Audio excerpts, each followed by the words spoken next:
like I said, these people are paid liars, right? I mean, at the end of the day, professional wrestling is constant lying. You are constantly lying to me as the viewer, and we love that. That's why we're fans. You know, I'm all for it. See, now here's the trick. Here's the trick. And it's gonna good, bad, or indifferent. CM Punk is almost a little too real for the wrestling world.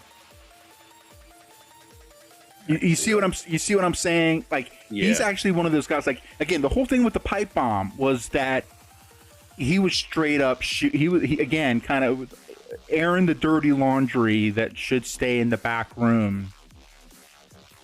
At least kind of my opinion. Again, this kind of comes from, I guess, my football days, where it's also kind of like, again, especially if I would go into like on the pro sports side of things, I would have the mentality that I'm not airing what's going on in the locker room out to the press, out to anybody else, except for maybe my direct family where it may impact them.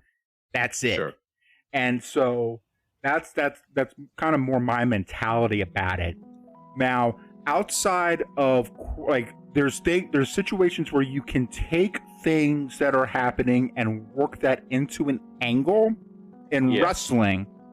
But I'm also a strong believer that in that case, you need to have sign off from everybody involved, and some, like, you know, in the business world, you can call executive sign off to be able to kind of have something to where, like, there are no, like, it's the only people surprised. Everybody know this. We all good.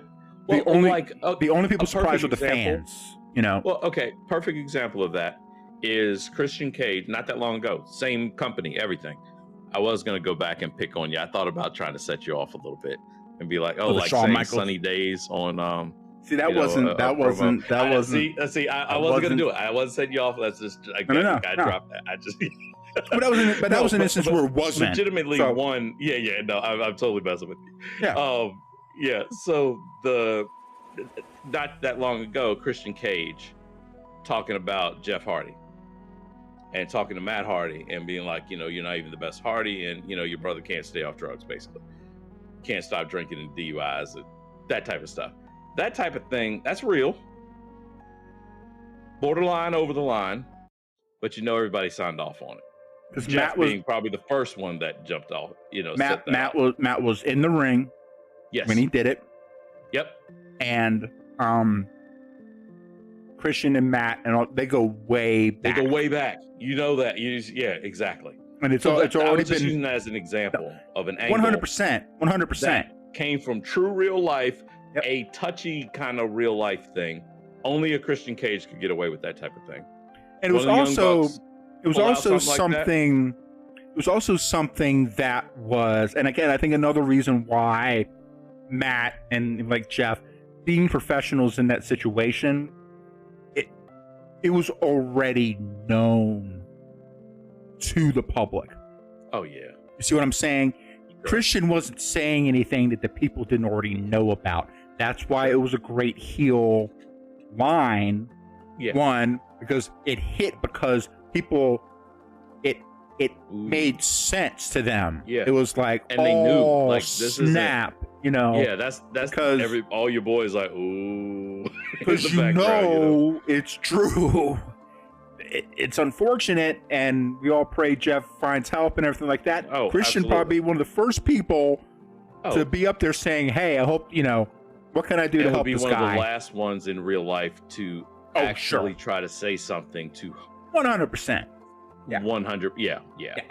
And so, like, I mean, that's a perfect point of a way to be able to draw in on something that's going on, and everyone in the crowd knows it. Yeah. So I'm the heel in this moment. Let's play into it. Why wouldn't I say that? Curve. Why wouldn't I call that out? Sure. Because I'm trying to piss you off. You know, that's, you know, and so, but like, you have a guy like CM Punk who unfortunately has a history. Now it's it's part of his shtick, but he pushes it a little bit too far, and he takes himself a little bit too seriously. And pre-stream, so that's where I was getting ready to go. Pre-stream, we talked about this. He's good at being the instigator. He's one of those people that seems like he likes throwing stones, but he lives in a glass house. So yeah, he's not big at stones getting tossed back his direction. Well, because his MO is to not even just to throw stones. Basically, he drops a nuclear ordinance on top of your house. Yeah. And it's basically, if you survive that, I'm clear over here. In a lot of cases, he also does it if you do survive it and you came after him and threw a rock. He threw a nuclear bomb on you, but you threw a rock. Oh my goodness, this is just horrible. Yeah, exactly. Oh God, how dare you? How dare you? Yeah, how dare you? Do you know who I am? It's and because again, Ian and I were kind of talking through this before the stream to kind of wrap our heads around this whole thing before we got live. And one of the points I made was that CM Punk has a worse instance of Bret Hart syndrome than Bret Hart did. Yeah. Like, as far as taking yourself too seriously, as far as just again, not being able to kind of like necessarily take what you dish out verbally necessarily, and maybe again kind of taking yourself a little bit. Bret kind of came in it from kind of the family side of things. Brett comes in it, and this is the only time I will ever defend Bret Hart. Not one of my favorites by any stretch of the imagination. Legitimately, he would never put himself, he never for a second would have put himself above the business. Right. No matter if you made him look bad, but it was better for business. You do it all day. All day. You do. Yep. It's what it is. That's what it is. And you keep on moving. That, even though he was a bit of the old man, get off my lawn, fuddy-duddy, whatever you want to call him, especially during where the Attitude Era was about to emerge, and leave him behind. Yep. So that time period wasn't for him. No. He would have disappeared in his boots if he thought he was doing something that was going to upset the business and put the business down below his ego. Yeah. And he wouldn't that is air not something to be said for CM Punk. Bret Hart wouldn't air the laundry from the back. No. Out. No. Especially if the public wasn't already aware of it. He's almost a blend of Punk and my boy Shawn Michaels. He's a blend. Because Shawn, you're talking about Punk as a blend of Bret Hart and Shawn Michaels? Yeah. Yeah. But not necessarily the two good parts. It's like the two bad parts. Yeah. He's like the two bad parts of both of them. The old man get off my lawn thing of Bret Hart, and we're gonna talk about some sunny days and whatnot. That had nothing to do with a damn thing that has going on in this ring right now. No. And Shawn Michaels. I lost my smile because I didn't want to lose to Bret and things like that. Those types of things. It's like the bad of Shawn and the bad of Bret. And it's unfortunate. It really is unfortunate because I think that there's a lot of aspects of CM Punk that I really, really like. Yeah. And I think, appropriately crafted, I think his straight shooter shtick can work. But I have no problem with it for the most part. It has to be planned. It has to be at least somewhat somewhat is like, okay, all right, there are lines. I have a list of things here. All of these are borderline. Cross off the things that I can't say. And know I'm going to say the rest. Yeah. And all of them are like straight shoot moments, you know.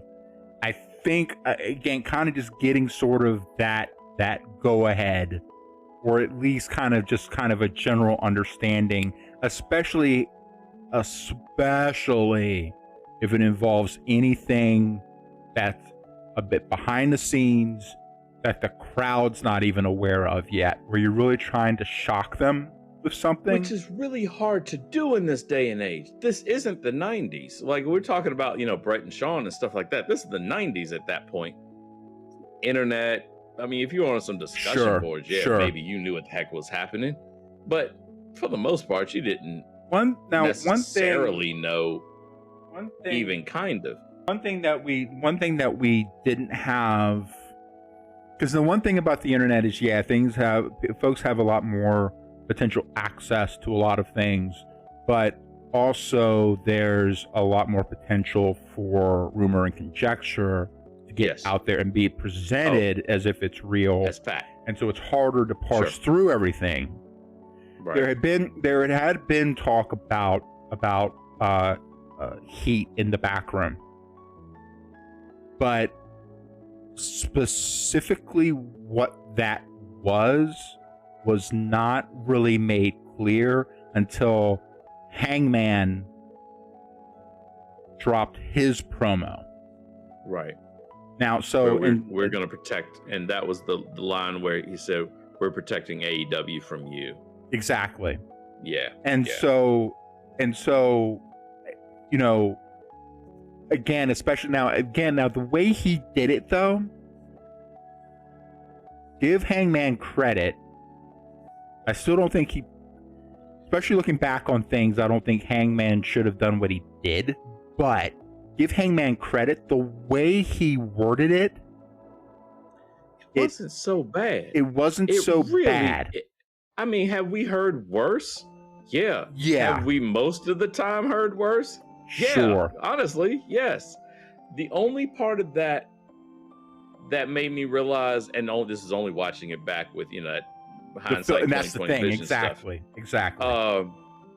In the moment, I was like, yeah, okay, this is all, which is why I was leaning very much so, and still not 1,000% off of it, but probably leaning more off of it more than I was, about it being a work. If I was making this a work and I had this long-term plan, which AEW, to be fair to them, is good at long-term storytelling. They had been really good, you know, setting some seeds way back here and following up on them 10 months later. It's weird. Them. It's so weird because I agree and disagree at the same time, because there's as like there are very good instances of where they've kind of been able to kind of slow roll certain things, and then there's cases where stuff that they were things will go and then drop. Gone. And it's not like someone got hurt, not like someone, like it just stopped. Well, and it's some of it is also the timing of when AEW kind of has started to take off. It's been a weird last 3 years. I'll give them that. Sure. You know, you were gonna do all this, and then, you know, nobody could show up, and so then we were trying to figure out how to do it. You got to kind of roll with the punches. Yeah. I think weirdly enough, they did really well during that time. I think so too. I think so too. Better than WWE for sure. Yeah. I think they were able to work within that environment, and I think the big part of it was because, especially, and again, now this is a bit to the Young Bucks' credit, and we should probably transition over to them here. Yeah, no, for sure. They so Punk right now, he's out. He's going to be out for a while, suspended or otherwise. He's going to be out for a while. His title is stripped. You know, Tony Khan came on and he has said that the titles were stripped, etc. But he was going to be out either way. Again, because it's like, okay, come on. He was going to be out you talk either about way. Like another thing on top of this crazy Outback onion.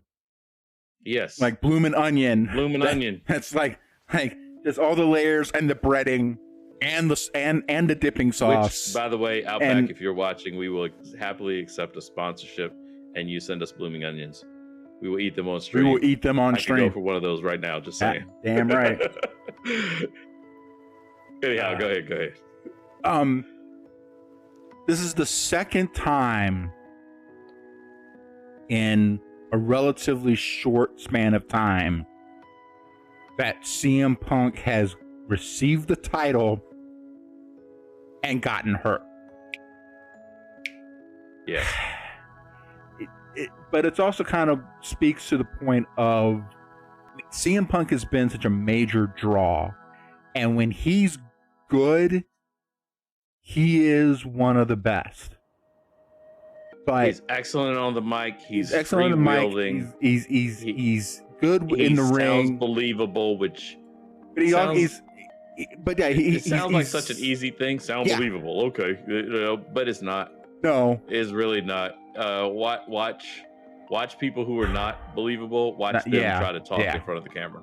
Yeah. The one that always pops to mind, Ricochet, can do everything in the ring, and he just doesn't sound believable when he starts talking.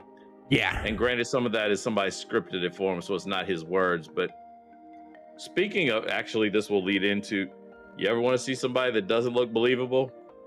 Watch the Dynamite preamble, beginning of Dynamite, where a certain owner got on screen. Well, we're going to talk about we're going to get there. I'm just throwing that out there. We're going to talk about the Adderall kid later. Yeah. Well, that was hard to watch, man. Anyhow, but I think to the point is that, and there's been a lot of stuff coming out about CM Punk, but yeah, when he's good, he's good. He's good in the ring. He can work. He can go with just about anybody in the ring. So he has good matches, good on the mic, but it's just this ancillary stuff that he brings with him, kind of the seeds of stuff and things that just kind of follow him, and it can't be a coincidence. And as sad as it is, because I was actually excited to see him come into AEW and be able to, see, especially having a break from wrestling, maybe he kind of was able to shed kind of some of the funk and, can come in and really be, which is needed a lot of times. I mean, we've all changed jobs where we've had a job that huge changes to your perhaps whole needed some time away to detox. But unfortunately, and maybe he was at the beginning, but it could have been that once he kind of got situated and then got comfortable. Sometimes you are what you are. And then, it's kind of the old habits start kind of creeping in, and then it's tough. I always think whenever we start kind of, or not just us, I mean, just in general, life, when it starts talking about the, people are who they are at their core. I always think of as a parable or Aesop fable, I can't remember what, and it's always a different animal too. The scorpion is always the main one. Sometimes it's a frog, sometimes it's a fox, but there's this other animal. And so the parable, super short version, is there's a scorpion, he's trying to get across a river, and in my case, I'm gonna say a fox. A fox comes up and a scorpion's like, hey, can I hop on your back and you swim me across the river? The fox says, no, you're just gonna sting me. We're both gonna drown. Why would I do that? We would both drown if I stung you. Right. Why would I do that? So fox is finally like, all right, cool beans. Hop on my back, scorpion. They get about halfway across the river. Scorpion stings them. And as they're both drowning, this fox is like, what the heck, man? Why'd you sting me? Now we're both gonna die. He's like, it's in my nature. I'm a scorpion. I'm a scorpion. Yeah. That's what I do. Yeah.